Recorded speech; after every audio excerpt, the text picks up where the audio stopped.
மனிதர்களாகிய நாம ஒரு வாக்கு கொடுத்தா அதை செய்வோமா செய்ய மாட்டோமா? முடிஞ்சா செய்வோம், முடியல அப்படின்னா அப்போ சொன்னேன் இப்போ முடியாது அப்படின்னு சொல்லிட்டு நம்ம அதை விட்டுறலாம். ஆனால் ஆண்டவர் அப்படி இல்லை. ஒரு வாக்கு கொடுத்துட்டாரு அப்படின்னா அதை கட்டாயம் செய்வார். இன்னைக்கு உங்களுக்கு அவர் என்ன வாக்கு தத்தம் கொடுத்துருக்காரு, அது நடந்துருச்சா? உங்களுடைய சுதந்திரங்களை குறித்து உங்கள் வாழ்க்கை, வேலை, படிப்புன்னு சொல்லிட்டு எதுலெல்லாம் ஆண்டவர் உங்களுக்கு இந்த சுதந்திரத்தை உனக்கு தருவேன்னு சொல்லியிருக்காரு, கொடுத்துருப்பார். ஒரு சிலதை நீங்கள் மிஸ் பண்ணியிருப்பீங்க. இல்லை யாராவது உங்களுடைய அலட்சியத்தால் அது மிஸ் ஆகிருக்கலாம். இல்லை ஒருவேளை உங்களை விட பலவான்கள் அதை அநியாயமாக உங்ககிட்ட இருந்து அபகரித்து கொண்டு போயிருக்கலாம். இன்னைக்கு எந்த சூழ்நிலையில் இருக்கீங்க? திரும்பி அந்த சுதந்திரம் என் வாழ்க்கையில் வராதுன்னு நினைக்கிறீங்களா? அப்படி இல்லை, கட்டாயம் அது உங்களுக்கு திரும்பி வரும். அது எப்படிப்பட்ட பலவான்கள் அது உங்களுடைய சுதந்திரத்தை அநியாயமாக உங்ககிட்ட இருந்து பறித்து கொண்டு போயிருந்தாலும் கர்த்தர் தம்முடைய பலத்த கரத்தினால உங்களுக்கு நியாயமாய் வர வேண்டிய சுதந்திரத்தை அந்த நபர்களுக்கிட்ட பிடுங்கி உங்களுக்கு சேர்ப்பார். உங்கள் கையில் கொண்டு வந்து சேர்ப்பார். உங்களை வாழ வைப்பார். உங்களுக்கு துணையாக நிற்பார். அவர் சொன்ன வார்த்தை கண்டிப்பாக நிறைவேறும்.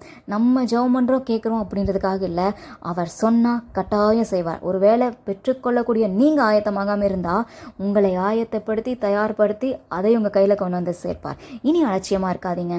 இங்கே இதுக்கு முன்னாடி வசனம் சொல்லுது, சகோதரனுக்கு சகோதரன் சரிசமமாய் பங்கிடுங்கள். பெற்றோர்கள் தன்னுடைய சுதந்திரங்களை ஆண்டவர் தமக்கு கிருபையாக கொடுத்ததை பிரித்து கொடுக்கும்பொழுது பிடிச்ச பிள்ளைக்கு நிறையாவும் பிடிக்காத பிள்ளைக்கு கம்மியாகவும் கொடுப்பாங்க.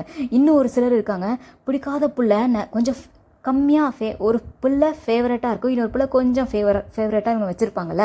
அதில் பிடிக்காத பிள்ளை கொஞ்சம் நிறையா சம்பாதிச்சா அதனுடைய சம்பாத்தியத்தை மொத்தத்தையும் ஏதோ ஒரு ரீசன் சொல்லி பிடிச்ச பிள்ளைக்கு கொடுத்துட்ருப்பாங்க. இப்படி அநியாயமாக தன்னுடைய சகோதரனை சுரண்டி நம்ம வச்சுக்கிட்டா அது நிலைக்காது. அதனால் ஆண்டவர் நமக்கு என்ன கொடுக்குறாரோ அதில் அழகாக வாழ கற்றுக்கொள்ளணும். கர்த்தருக்கு பயந்து அவர் கொடுக்கிற ஆசீர்வாதங்களுக்கு நன்றியுள்ளவர்களாக இருங்க. மற்றவங்களுடையதை பேராசைப்படக்கூடாது, வன்கண் போடக்கூடாது, அடுத்தவளுக்குரியது மேலே பொறாம பிடிச்சி அவன் போறானேன்னு நம்ம போகக்கூடாது. நமக்கு என்ன கொடுத்துருக்காரோ அதில் சந்தோஷமாக வாழ கற்றுக்கொள்ளணும். கர்த்தருக்கு நன்றியோடு இருக்கணும். கர்த்தர் உங்களுக்கு வாக்குத்தத்தம் பண்ணிட்டாரு, உனக்கு சுதந்திரமாக இதை கொடுப்பாரு அப்படின்னா அந்த சுதந்திரங்களை கட்டாயம் உங்களுக்கு தருவார்.